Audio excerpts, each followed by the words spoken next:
friends, welcome back to Cara Jo Plans. Today is the first Where Did My Money Go January budget closeout, first budget closeout that I have done in a really long time. And believe me, I did some prep work for this and it has been a really long time since I've done it. So we're going to see how well I did. I know there's some missing money somewhere, but we'll see how we did. So the Where Did My Money Go sheet has changed a little bit since the last workbook. So it does look a little bit different up here at the top, I'm noticing. I can't remember exactly what else is different. But I did kind of prep everything rather than flipping back and forth to my expense pages. I do have everything on a note for the movie magic off to the side here. So rather than trying to like flip and add and total everything up, I've kind of already done that for you, but I did want to walk through how to use this page. So your starting balance, so when you started your expense tracker at the beginning of the month, you had a starting balance. Now mine is written here.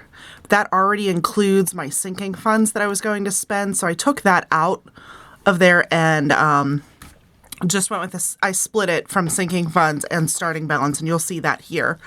So my starting balance was $1862.91. And for some of you guys, that might seem like a lot for a monthly starting balance. I get paid twice every 2 weeks. So my December pay was probably like 2 or 3 days before January 1st, I believe, because I got paid on, either way. So depending on how your paychecks fall, monthly budgeting can be tricky. I think I do a decent job showing you how I do kind of a monthly and a bi-weekly tracking of everything. So that was my starting balance, the $1862.91, and then my earned income for the month is $5575.29. And then I really should have split that into other income too, but I didn't realize that's how this was done on this page. So my Etsy income, my paychecks, and my other income that I get from my ex is all in here. And then savings used, I used $23.50 of my savings. So my total monthly inflow, so all of the money that I had available to use on my January budget this month, was $9788.20. Okay? So that's kind of how you prep the top, because we're going to use that later once we analyze our budget categories. So our first budget category that I've kind of prepped on here is food. And I had a monthly budget of $500. And I spent $456.85. And then we're going to go and, you know what, we'll do all the differences at once. So let's do the budget and the spent, and then we'll go into analyzing over under. I mean, obviously you can see it's a little bit under, but let's kind of do everything step by step here. And bills, my budget was $1,100, and I spent $1095.93. Home, I budgeted $200. And I spent $340.15. And if you guys have been around for a while, you know my household category is kind of like almost my miscellaneous category, and that one is always over. Still haven't reined that one in yet. And then fun money, I had budgeted $100, ended up spending $156.43. And at the beginning of the month, I was okay with that because I bought some Disney t-shirts that we're going to wear on our vacation out of that fund. Personal money. So this personal category, I had budgeted $50 and I spent $53.75. This category here, on my budget category, so this is everything for me. So makeup, hair, nails, clothes, anything that I'm doing just for me, I've put into this personal category. So that was just one nail appointment for the $53.75. That's all I had this month. So that was all I spent. By the way, my Disney nails I've got done. I don't know if you guys can see the little Mickey ears on there. I found these on Amazon and took them to the salon, and she put them on my nails for me. So exciting. Look at those. How cute. Anywho, sidetrack there, Disney nails. And then insurance. This category is kind of fixed, and I knew that I would be billed $215.38.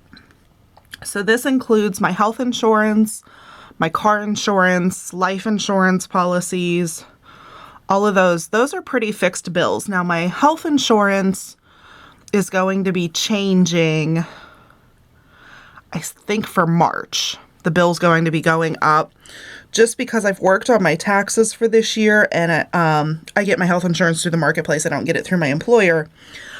My advanced premium tax credit is changing because I made more money last year than I anticipated. So I'll be paying more out of pocket for my health insurance because I'm ending up having to pay some of that tax credit back. So I don't want to not have to pay that back next year. So I'm just going to increase how much I'm paying for my health insurance. Yeah. So that one's that. Okay. So $215.38, and that's what I spent, $215.38.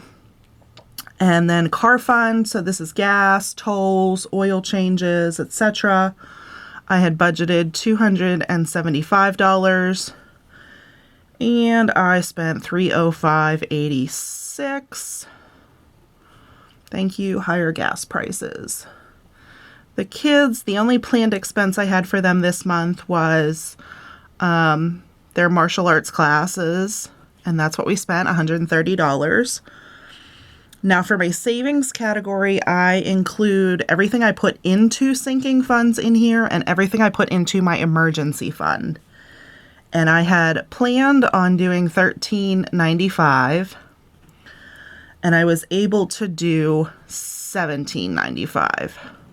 So while that one's over, it's going to savings. So that's awesome. And then my giving, I had planned on $1,000 and ended up spending $1322.01. Investments, so this is my Roth IRA. I had planned on doing $400, and I was able to do all $400 this month. Medical expenses, I did not plan for. I didn't plan to get sick, and I didn't spend anything. So that is good.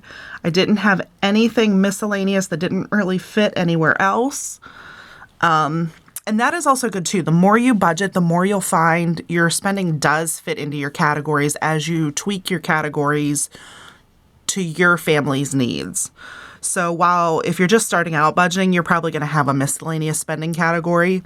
Once you figure out, and this sheet, this is from the Budget Mom as well, this will really help get rid of miscellaneous for you, because you can kind of break down, okay, everything I'm going to count as what, and you can look at this if you weren't real sure.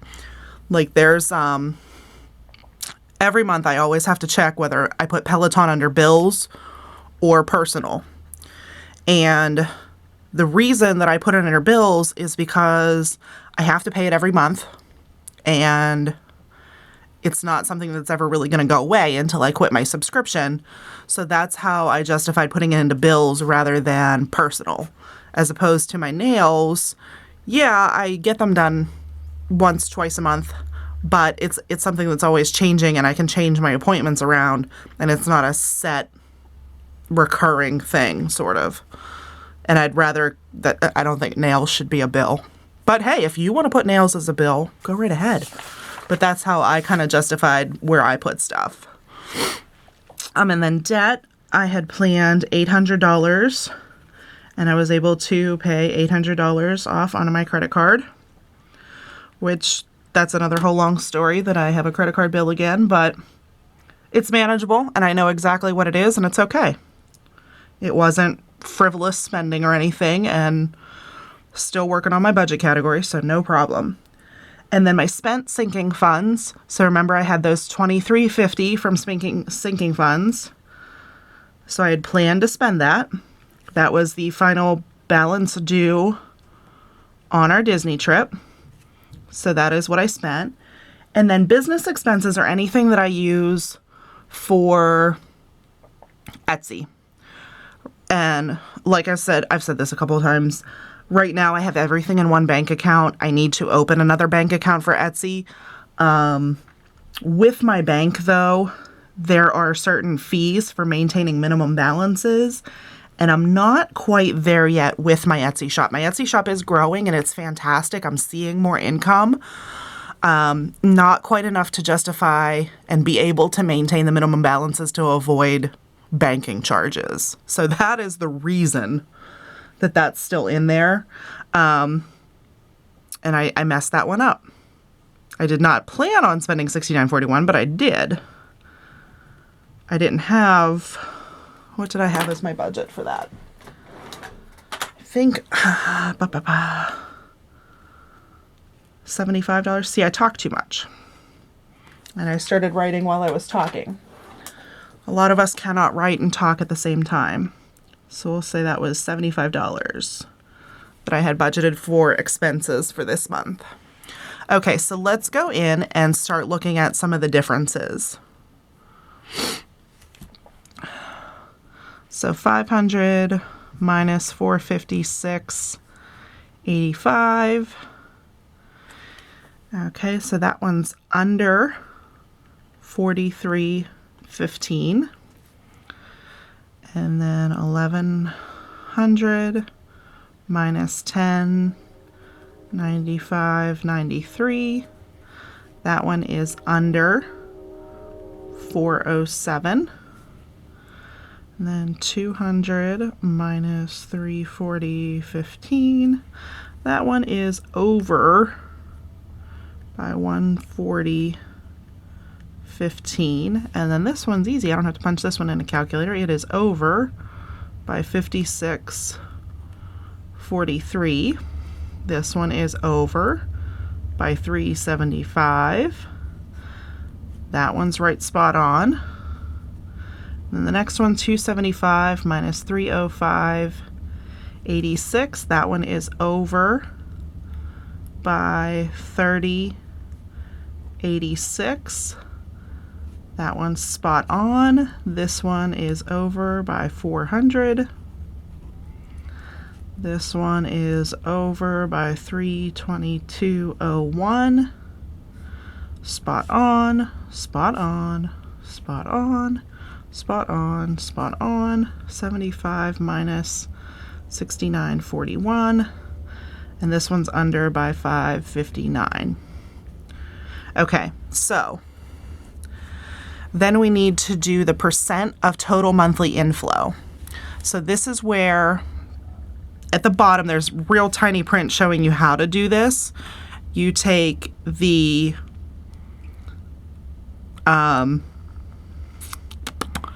category spent, so your 456.85, and then we're going to divide it by the total to get a percentage.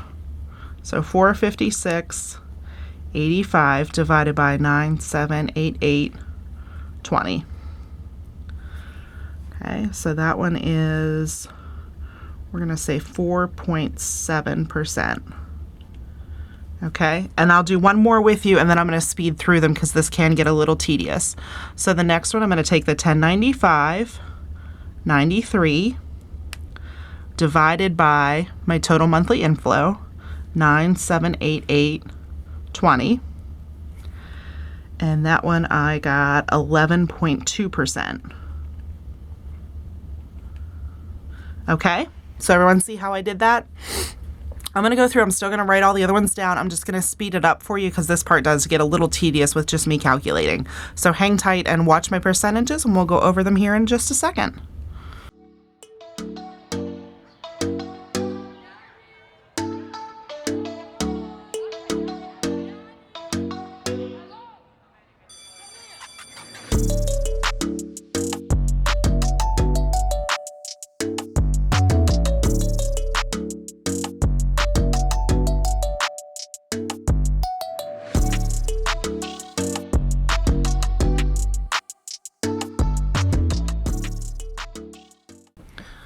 Okay, so the real test of my rounding skills and my budgeting is if we can total up this percentage and get it as close to 100 as possible.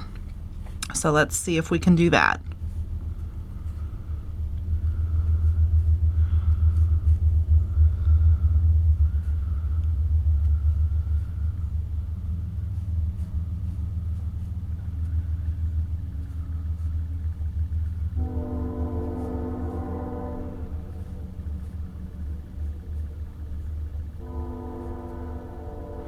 $95.1.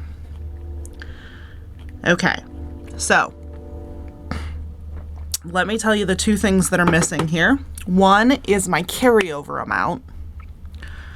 So what am I carrying over into February? And then the other is the part that's not adding up on my expense tracker, which happens sometimes. Okay. So my carryover is about $79, which you can see from like $53.75. It's going to be about 0.5%. So that would get me up to a 96%. I have about $300 that are not showing up on my tracker, and I'm thinking I forgot to track an expense from my bank account, so I may go back and look at that. But 95% not bad. It's still giving me a pretty good idea of where I was spending my money. And the thing that really skewed my percentages this month was 24% of that going to spending on sinking funds. All of these numbers would look a little bit different if I didn't have those savings spent on sinking funds for that deposit for that Disney trip. But you can see comparatively the other numbers. So like bills is at 11.2 and giving's at 13.5. So I'm spending about the same amount on giving as I am on bills. Or you can look and say food's at 4.7, home's 3.5, spending about the same on both of those. Kind of gives you that kind of idea. But yeah, so this is my first closeout in a while, and I'm pretty happy with my grocery spending. My bills were pretty much on track. A lot of my regular stuff is not too bad. Where you're getting to where my budget's getting messed up here is kind of where I'm spending sinking funds and skewing up all the percentages and everything. But this does give me a pretty good idea of what I spent on everything for the month. I am going to increase my gas budget for February. So that kind of gives you the feedback on what you need to do there. Grocery budget, pretty good. I'm really going to try to stick to 500 again this month. Now, again, I'm going to be away for a week in February too. So next month when we look at all of these numbers, food might be down because I wasn't home to buy groceries. Because anything that I'm spending while I'm in Disney on food and stuff is already in my vacation budget. It doesn't go into my regular household food budget. So spending food definitely probably should be down next month. Car expenses for fuel is probably going to be up because I don't have that in my vacation budget. So there's little ways there. So I can decrease this one and increase this one for February. So that's kind of how I work my budget, just to have a pretty good plan of what's going out every month ahead of time and know how to adjust that based on how I've been spending the past couple months. So thank you guys for watching. If you have any questions on this, remember, I'm not an expert, just doing the best I can here as a single mom. So have a great day, and I'll see you in the next video. Bye.